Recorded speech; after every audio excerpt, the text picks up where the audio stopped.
for stepping up and taking this fight on 9 days' notice. Can you walk us through the call you received to replace Mark Hunt and ultimately what your thought process was in accepting this opportunity? Yeah, I got the call saying that Mark Hunt might not be able to fight due to an injury, and they offered me to fight, you know, and as fighters, that's what we do. If we don't fight, we don't get paid, so right away I stepped up and took it. All right, so in addition to the monetary reward, the reward here for you is to go 3-0 in the UFC in a 4-month span. I guess the risk would be losing the momentum that you established in that huge win over Pat Barry in the UFC on Fox, but I guess in your estimation, the reward here far outweighed the risk for you. Yeah, I'm not worried about losing. I'm still in shape, train really hard, and I'm well prepared for this. You know, I think I match up well with Stefan, and I think it's going to be a great fight. All right, well, when Zuffa announced that the Strikeforce heavyweights would be migrating over to the UFC, certainly Alistair Overeem was a guy who garnered most of the headlines. You came in sort of unheralded. All you've done in the UFC has been a world beater. What do you think has been the biggest improvement in your game, and what has been the key to your success here in the UFC? My biggest improvement in my game has been my speed. I worked a lot on my speed and accuracy instead of trying to hit people hard. I'm trying to move a lot faster and footwork. We get your opponent now, Stefan Struve, so that means there was also a change of opponent for you on just a week's notice. How did you get the news that Mark Hunt was out? I was with my girl. I was checking out notification to go after the fight just to relax and recharge for my next training camp. And my manager texted me that Mark Hunt was out of the fight. He was injured, and I had to call him immediately. So I was worried I was not fighting. I called him up, and I got the news that Lavar stepped in. So yeah, I want to thank him for that. So do you change a single thing as far as your final preparations are concerned when you have just a week or more to try to figure out maybe the differences between Hunt and your new opponent, Lavar Johnson? Listen, the training camp was pretty much done, you know, and I 9 weeks of really hard training, so I'm prepared for anybody, anything. So, you know, I changed a little bit in my mind, maybe, you know, because he's a little taller than Mark, but for the rest, they're two really heavy-handed strikers, you know, so it doesn't change much for me.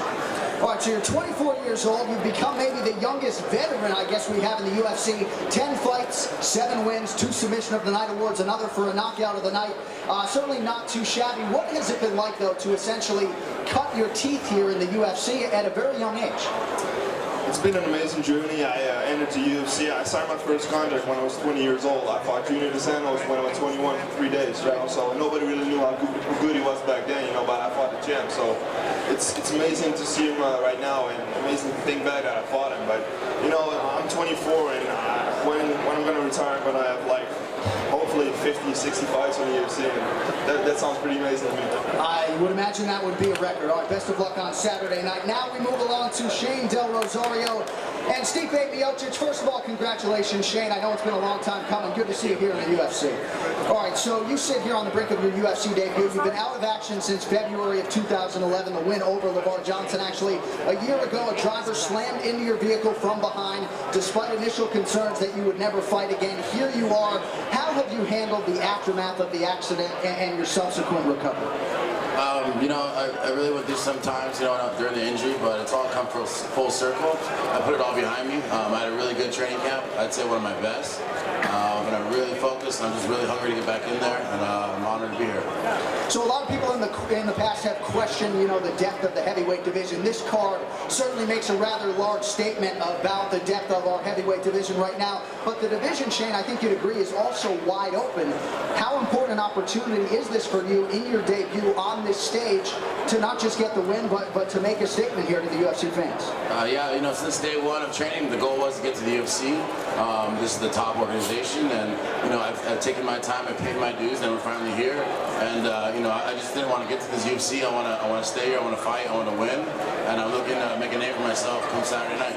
All right, we look forward to seeing you where you absolutely belong. All right, now we turn our attention to Stipe Miocic, and I guess if any heavyweight on this card is overdue his time in the spotlight, it's probably you. Now, we set up your accolades in wrestling and boxing. How much did that experience give you a head start when you decided to make the transition here to mixed martial arts? Actually, I did MMA before I started boxing. I did a few amateur fights. Then me and my coach decided I took about a year and a half off. And just did going both boxing and all that. It worked out well. So far, it's been I guess it did work out well. Now, we also mentioned you were an accomplished baseball player, even drawing some interest from some Major League Baseball teams. At any point, did you think that would be your chosen path, and why did you ultimately choose mixed martial arts? You know, I was trying to live the dream, be a baseball player. You know, it didn't work out. I'm happy the way it happened. With MMA, I just kind of fell into it, trying to help a guy out, and just never left the gym. All right, well, you've lived in the United States for some time now, went to college here, but you remain a proud Croatian. We all know Mirko Krokop, undoubtedly the most famous Croat fighter of all time. With his impending retirement, is there any pressure or maybe motivation to sort of take the torch and represent for the Croatian faithful? He's a legend, man. You know, I'm grateful to be here. You know, I'm planning on staying here for a while, so sure. All right, Lavar Johnson, Shane Del Rosario, Stipe Miocic, Stefan Struve. Appreciate a few minutes, fellas. Best of luck on Saturday night.